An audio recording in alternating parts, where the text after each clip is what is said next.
Hey everyone, it looks like I got cut off in my last video, so I'm going to pick up where I left off. We only have one page left to read, so we're almost done. But as I was saying, Nanny was telling Janie about her past life in slavery. Nanny's clearly trying to get Janie to understand something important. And so in her story, Nanny has fled from the plantation for her own life and also for the life of her daughter Leafy. And so while she's hiding and evading capture, she witnesses the Union from the north defeat the Confederacy from the south in battle, and she describes seeing that. And it's a momentous occasion, and then shortly after, the South surrenders to the North, and as she explains, slavery is no more. We know that even though slavery ends, racism, really vicious, terrible racism continues following the end of slavery.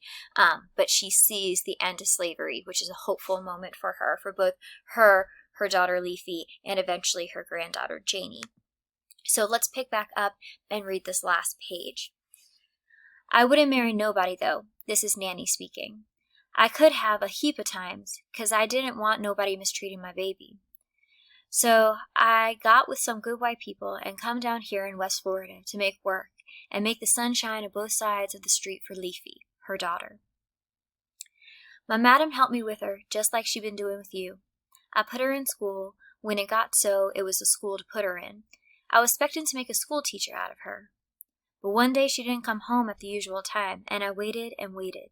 But she never came all that night. I took a lantern and went round asking everybody, but nobody ain't seen her. The next morning she come crawling in on her hands and knees, a sight to see. That school teacher had done hid her in the woods all night long, and he had done raped my baby and run off just the day before. She was only 17, and something like that to happen? Lord have mercy. Looked like I'd seen it all over her again. It was a long time before she was well, and by that time we knowed you was on your way. And after you was born, she took to drinking liquor, and staying out nights. Couldn't get her to stay here and nowhere else.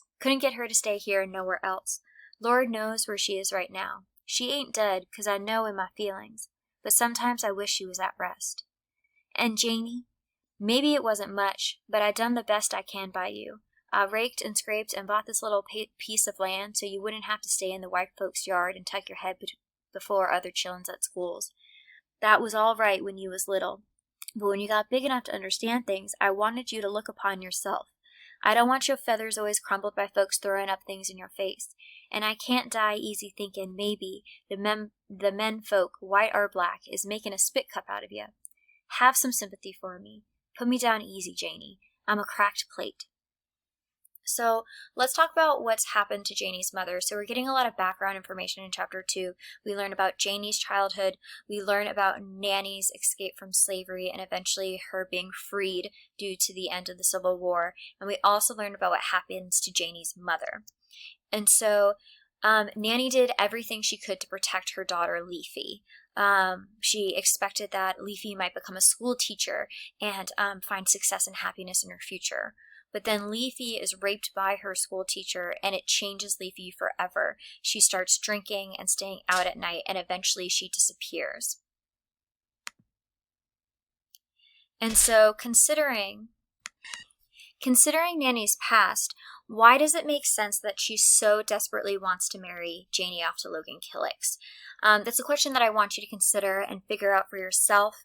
This might be a topic that you would want to complete your project on, the idea of a parent, a grandparent, a family member trying to protect a younger member of that family, and how even though it might make, for instance, Janie unhappy, it's coming out of a place of wisdom and hope from Nanny that Janie will have a happy life. And so consider kind of like how you feel in this moment about Nanny's decisions, whether you agree with Nanny's decisions, and how you think about the way Zora Neale Hurston has depicted Nanny's attempt to protect Janie. And that might be something you want to make your project about, so think about it. Alright, so that is the end of Chapter 2. Again, if you have any questions about it, email me, see me before school, ask me in class, and we can talk about it. Thanks so much for watching, and I'll see you tomorrow for Chapters 3 and 4. Bye!